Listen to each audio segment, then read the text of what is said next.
Katie Roome. I'm David Roome. Today we are going to do a book haul. We went to the store the other day and picked up some things. I mentioned a few in the title just to differentiate this one from previous book hauls. I realized I was titling a lot of them book haul. Oh, thanks, babe.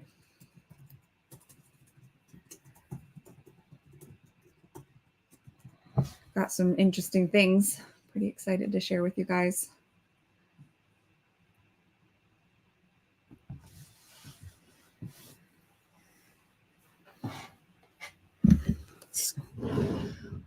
Let's tweak this a little bit.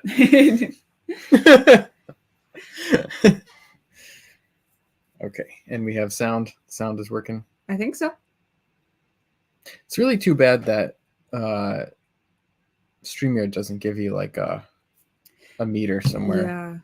Yeah, a live. Here's what your sound sounds like. Mm-hmm.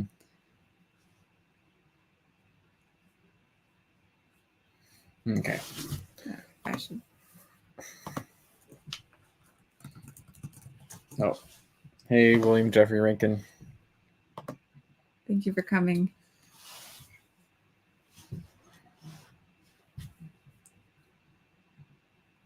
Getting this weird ghosting off the camera.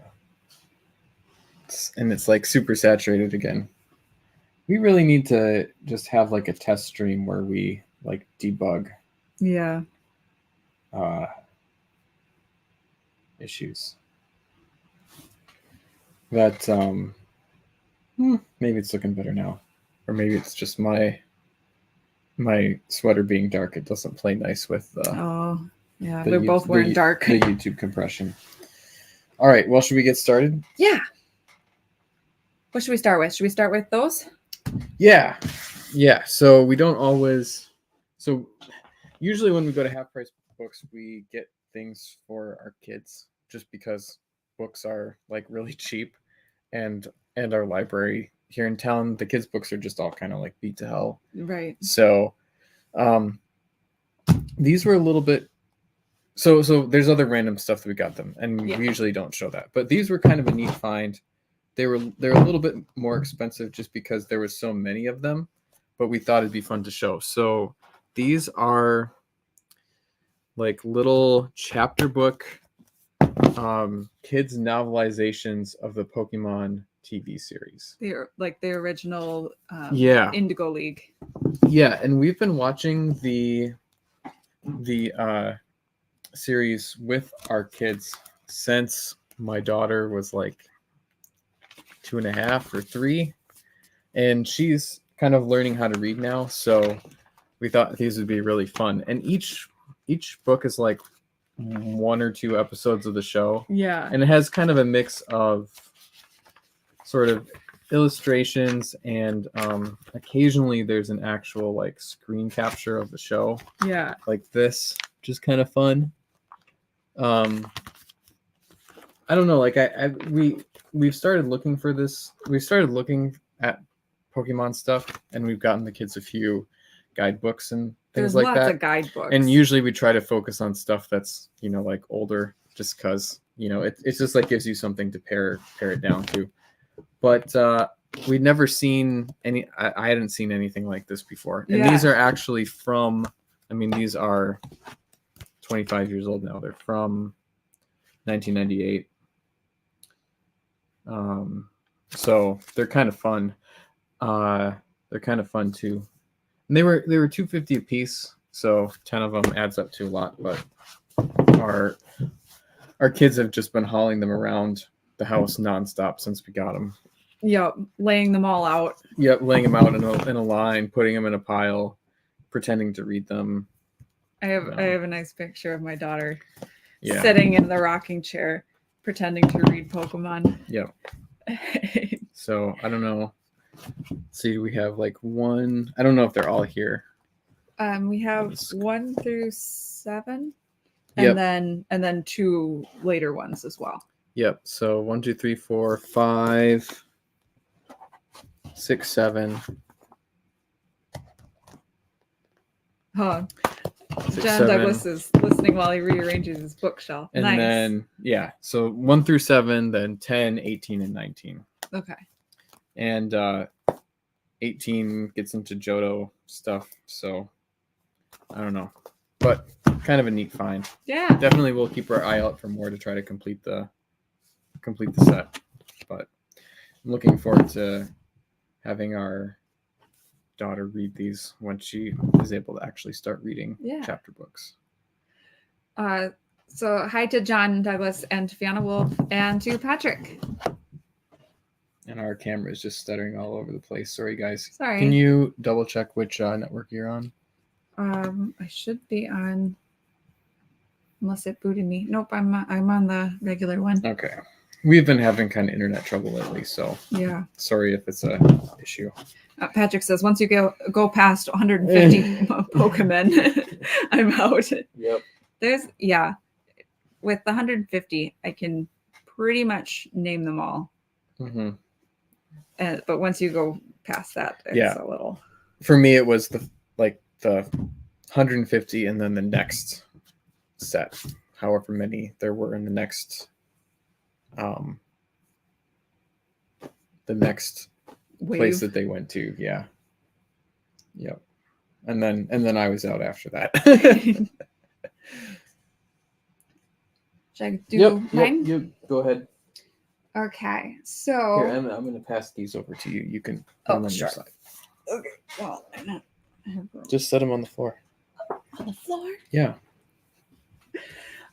So you guys know I've been keeping an eye out for these. So I have the Book of 3, and now I have the. Where am I holding that? the Black Cauldron, the Castle of Lear.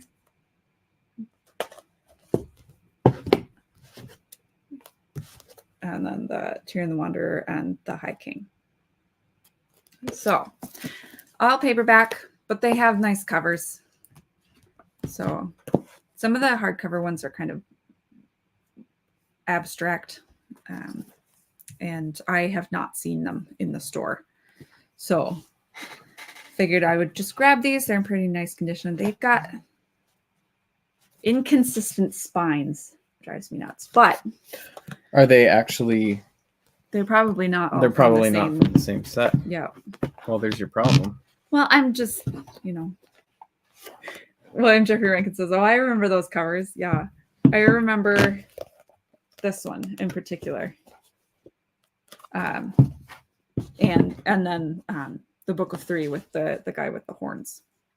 But I don't remember any of these. Like, I don't remember. Probably, I know why. The Book of the Black Cauldron copy that my parents had the movie cover. Mm-hmm. Which one is the second one? The Black Cauldron. Is it? Yes. The Book of 3 is the first one. Okay. Because I think this is the only one that I've read. They adapted the Black Cauldron for a cartoon. Mm-hmm. I don't know what the thinking was behind that.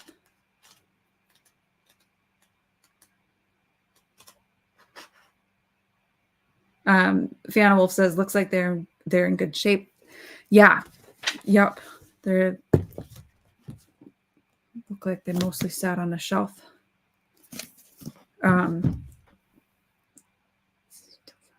Is that the series you stole from the couple arguing?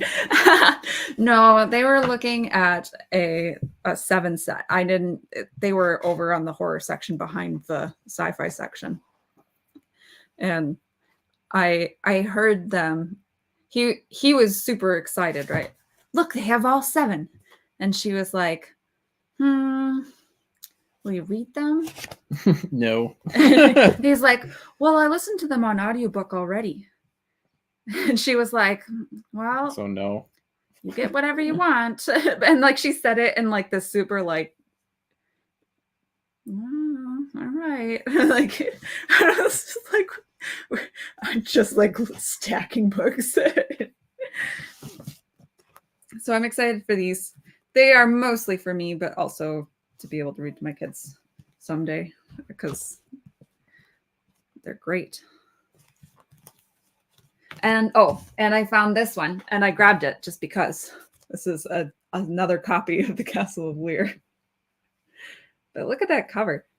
I think the one that the Black Cauldron that I read had that style of cover. Because I think that one has the pig on it. Oh, nice. William Jeffrey Rankin asks, when were those first published? Let's see here. You need to watch the movie. What? The book was better. Yeah, but you don't like old Disney movies like I like them. I suppose. Looks like 1966. So this one, it says 1969.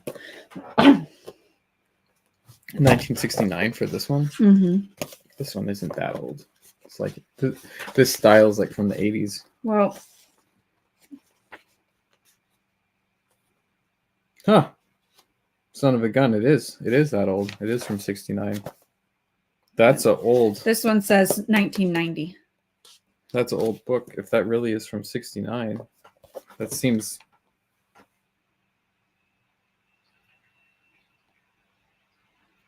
It seems unlikely that it's that old, but. Cool. Patrick says, trying to find an I Am Legend without stupid Will Smith face on it. Took me forever. Isn't that so frustrating? At least with the, well, I suppose with the Lord of the Rings, they plastered the movie all over the covers. But at least with the Rings of Power re-release, like they didn't have any weird faces. Like it was just boring and dumb. Should I do my next one, or do you want to take a turn? We'll alternate. Okay. Yeah. So I found this cool. I always look at the math books, and I found this cool Life Science Library math book. And ordinarily, I don't buy things like this because they're kind of a dime a dozen. I mean, you can see this book they wanted $2.99 for, and it's like it's just basically, I don't know if it's original or if it's collections of stuff that was printed in time.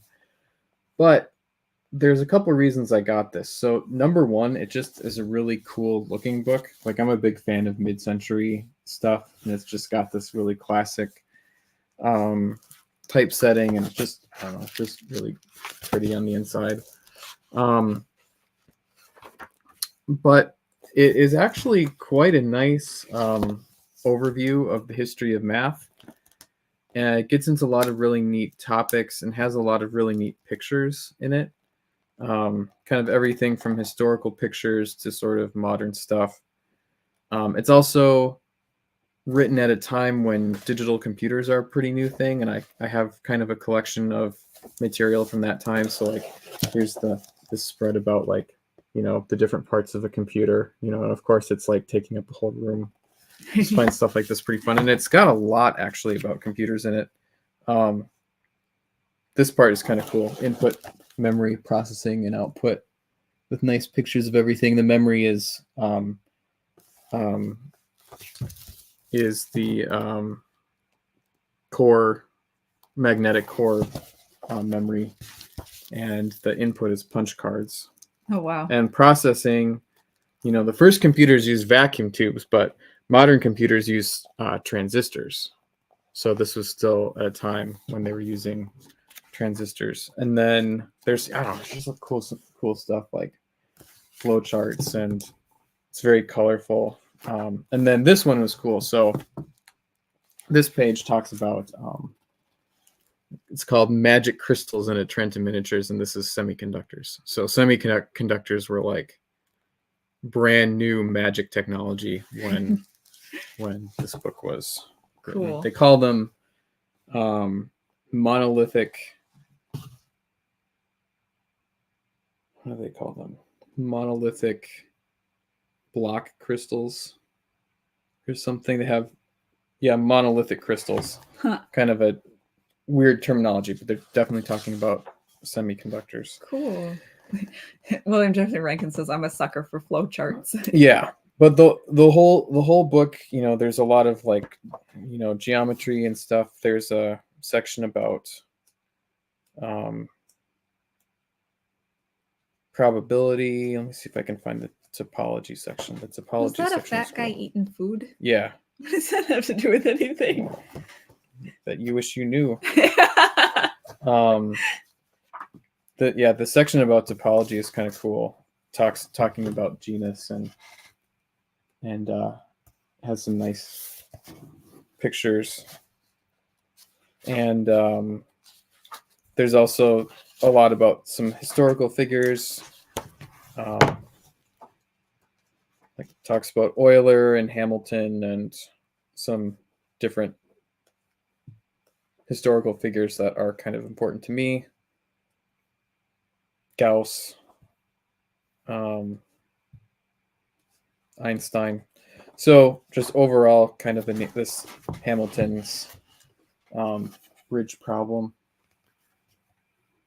So just overall, a really nice book. Kind of, not something that I'd ordinarily buy, but kind of surprisingly good. So for $2.99, it's kind of a no-brainer.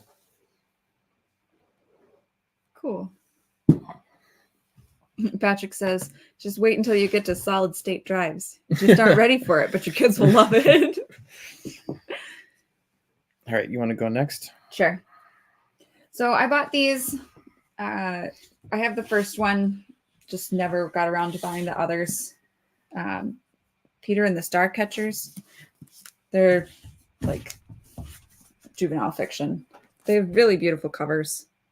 And these were hardcovers of the second and third ones. So I went ahead and grabbed those. It's a really nice series. It's about sort of Peter Pan's origin story, but it's all like in Neverland doing cool Neverland adventure magic stuff, like things like how he lost his shadow, stuff like that, or how his shadow came detached, or however it is, whatever it is. I don't know. Just good, fun adventure, and not like modern idea of Peter Pan's origin stories they're always like super depressing. Disney editions. Yeah. They never did anything with it as far as I know, Really? as far as movies.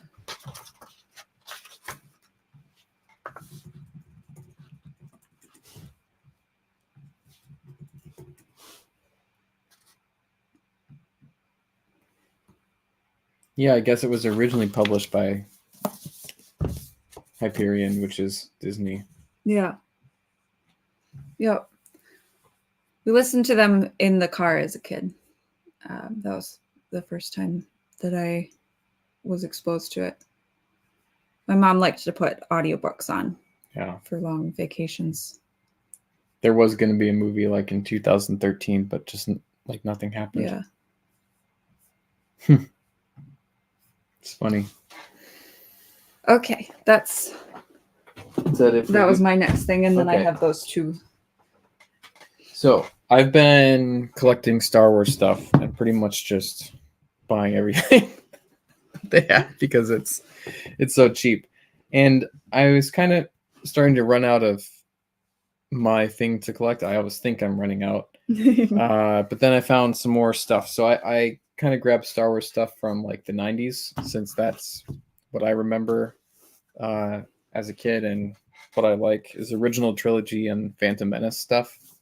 So I found this book, it's The Art of Star Wars, A New Hope. And this is a book that has the movie script and a bunch of concept art and photos of models and stuff.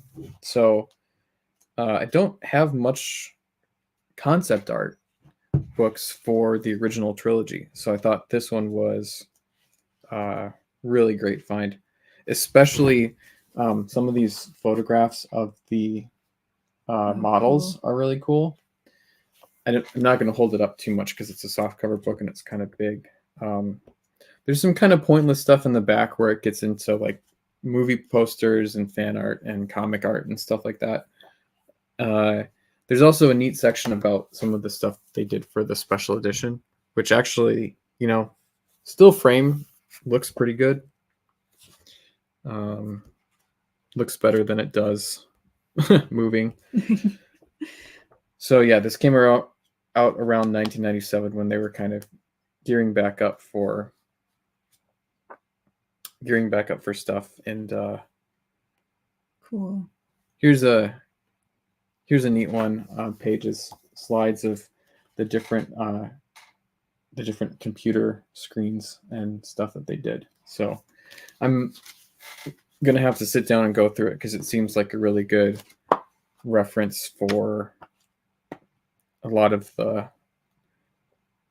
design and different aspects of the movie that I'm pretty interested in. So this was a nice find. Cool. And goes well with my other 90s Star Wars stuff. Anybody who's followed me on Twitter knows that I really, really dislike this split circle design. And they brought this X-Wing design back for the sequel trilogy, and I think it looks awful. And whenever I say anything about that, people are like, "Oh, it was the original Ralph McQuarrie concept art design for X-Wing." Well, it still sucks. It sucked then, and it sucked in the sequel trilogy. Looks stupid. Like, what is supposed to be in here? Like half of a turban or something? I mean, I know what it's supposed to be. It's just supposed to be like intakes or something, but it just looks dumb. And of course, this looks cooler than the sequel trilogy, but even so.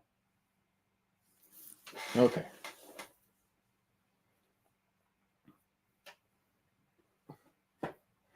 Me again? Yep. Okay. Should I do both of them? Yeah. So I joined David over in that visual guides section, and he helped me find these. So these are the making of the movie. So Lord of the Rings. This is just the making of the trilogy, and this one is the weapons in warfare. And I have some of these for The Hobbit because I was writing papers when The Hobbit came out and needed references. And so, but I don't have any for Lord of the Rings. And so I'm really excited about this just to get some ideas about what they were trying to accomplish and the different details. I know they made one of these. Oh yeah, you didn't get the visual guides. There's the making of the movie trilogy, which I think came out around the time of the Two Towers. Mm-hmm.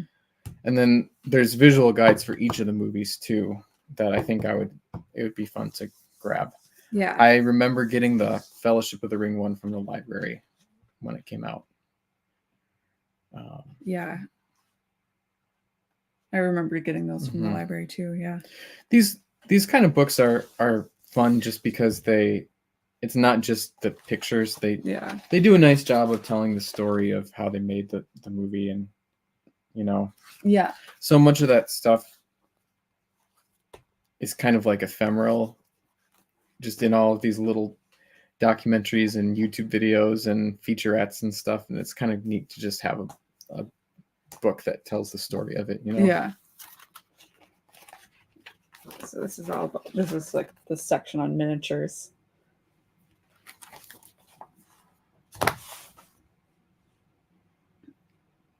William Jeffrey Rankin says they don't use turbans in space. And he thinks he's got one on me, but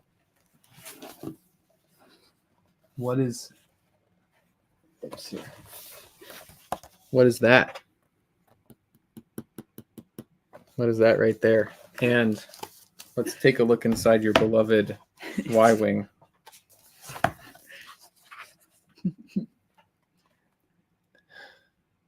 Hmm?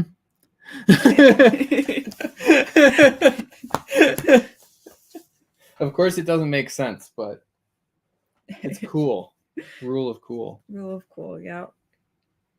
Yes. Something that I was actually, I mentioned this one when I showed and talked about this book when I first grabbed it, is I was actually pretty impressed when I got this, looking at it and the Essential Guide to Vehicles, actually how consistent of a explanation they had for how the Star Wars ships work. I'd kind of forgotten about that in, like the decades since I had seen the movies and was a kid, and the new stuff, and I just kind of figured they didn't really care. And I mean, some of it's nonsensical, like turbines in space, but they do have kind of a consistent story of how the different parts of the ships work in Star Wars. And I think that it's somewhat fair to say that that was ignored in the sequel trilogy to a degree, and is kind of reflected even in the ship designs of that movie.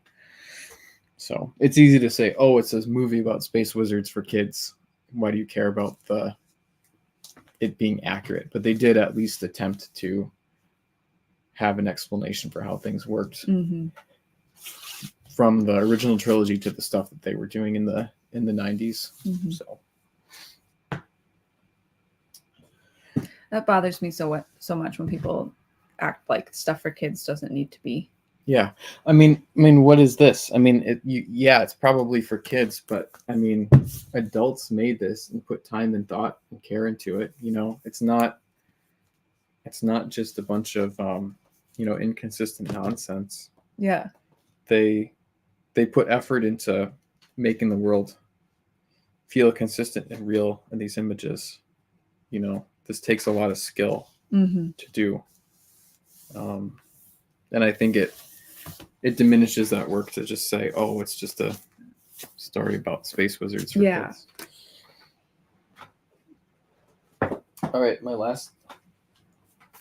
second to last thing here. Okay. So, kind of going along with the Star Wars theme here, I've been getting Phantom Menace stuff also lately, it being the 25th anniversary of the Phantom Menace, and me feeling justified in my always liking the movie by watching it again.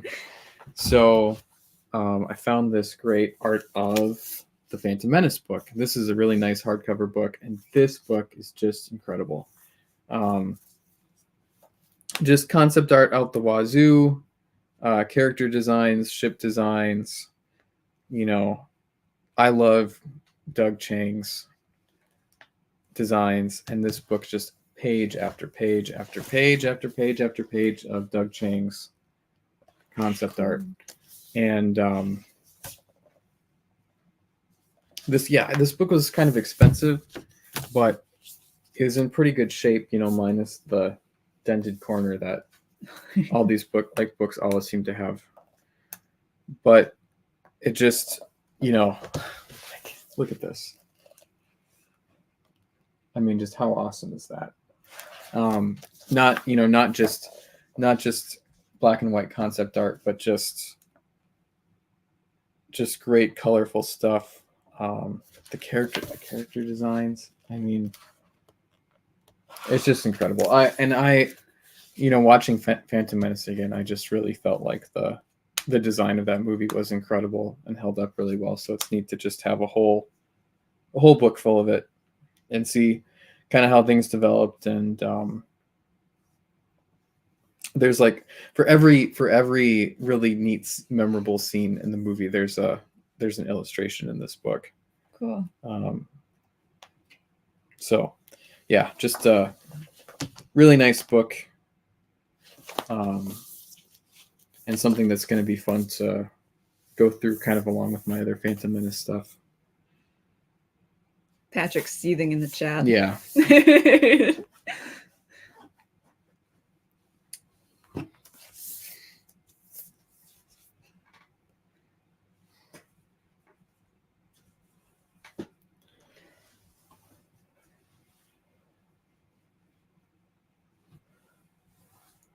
All right. I have nothing. All right. So the last thing I just have is some comics. So increasingly, I'm finding less and less in the clearance comics at half price books, especially in Maplewood. So I don't know what their problem is, if I just got into stuff at the right time, but it was mainly stuff I had seen before. So I just grabbed a bunch of stuff that I had seen before and didn't buy. And that's mainly just random indie black and white outlawish stuff. So I got, and these are all like 50-cent comics. So if they go in a box and never get read, it's not a big deal. Seatbelt Man, number 5. This is kind of cool art. It starts off right away with like this evil cultist like summoning a whole bunch of demons. Let's look at this. It's great stuff. Comics are so funny because you get these weird ideas like Seatbelt Man, but then like Safety Belt Man. Safety Belt Man, sorry. But then it's like still going hard. I think I looked up Sirius. So Sirius is best known for a series called Poison Elves, which is kind of like a cyberpunky fantasy thing. I always keep my eye out for that series, but I've never seen any at half price books. The Superior 7 from somewhere. This is also kind of it's black and white, kind of superhero thing. Interplanetary Lizards of the Texas Plains. Number 3 from Leadbelly. This is also like kind of, I don't know, outlaw.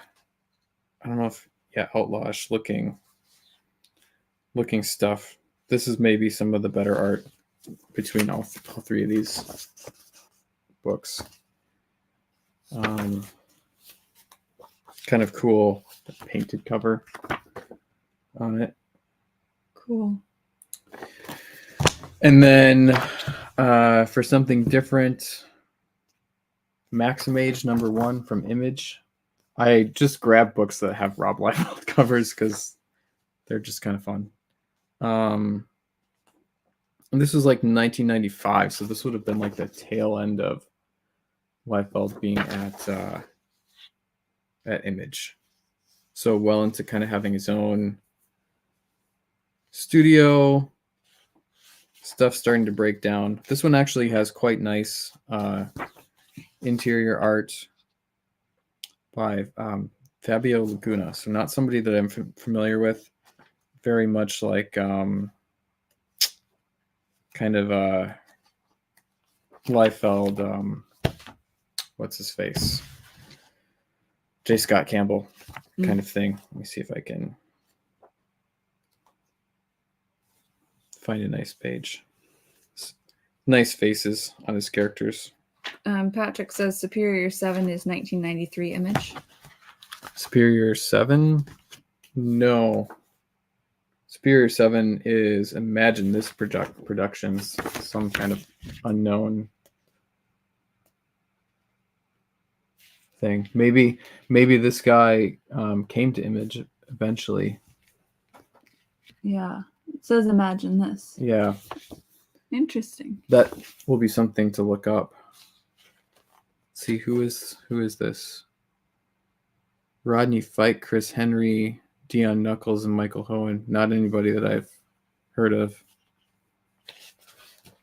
So yeah. And then just to finish up, whenever I see any like Bronze Age stuff in the 50-cent bin, I just grab it regardless. So regardless of whether I have any or whether it's a number 1 or low issue. So this is DC Weird Worlds presents Iron Wolf. Kind of a cool swashbuckler Conan type thing, it looks like. I need to look at, don't really recognize the artist here, but I mean 20 cents. This is a old one. Nice. And then this Scary Tales from Charlton. These unfortunate people got turned into centaurs. So I'm curious to see where that goes. It's super scary, guys. Yeah.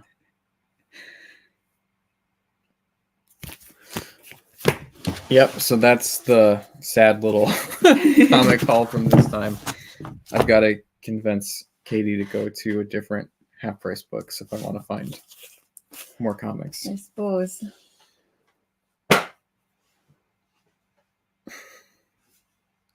Well, I think that's it. That was it. Very scary indeed.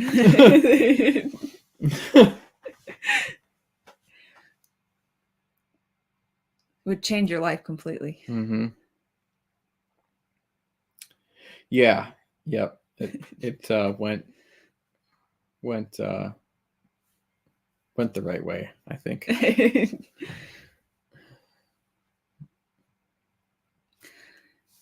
Yeah, that was just a short Mhm. one. Yep. We had fun. We'll probably be back sometime soon to do more Lego building.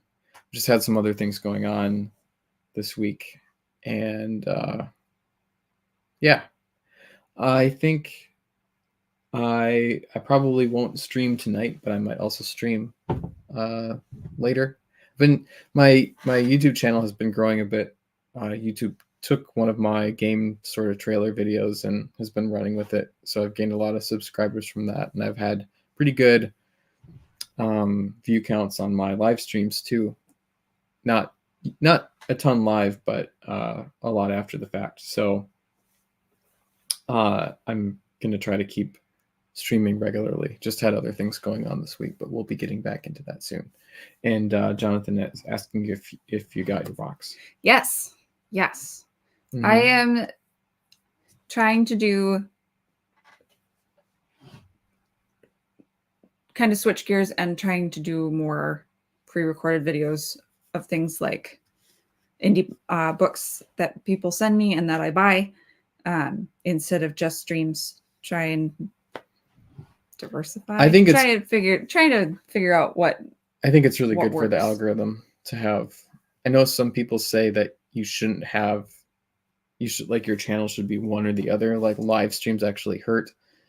I don't know if that's true for our size, but and with my channel, I've definitely seen a lot of growth from and organic new viewers from just pre-recorded videos. So I think Katie's going to try to get into doing more of that. Yeah. Still just like live recorded, but not live streamed. Yeah. I can't do too much as far as editing, and like I can't do John Douglas level videos, but I can pre-record and then hit send. Would like to come up with some bumper videos of some kind too, sooner or later. But yeah, just exploring what works, what doesn't, having fun. This is part of the hobby. So. Mm-hmm. Oh, thanks, Patrick. I appreciate it. Yeah, I'm doing some work to start learning a little bit about video editing as well. I was pleased to discover that that like professional level tools are available for free with DaVinci Resolve. So I've started messing around with that a little bit. Oh yeah, Jonathan Sugar said most growth comes from shorts. Yeah, I've done a lot of shorts on my channel, and they certainly get a lot of views. I've gotten the most growth just from videos, but I'm sure it varies by topic. And I haven't done a lot of long videos. Most of my uploaded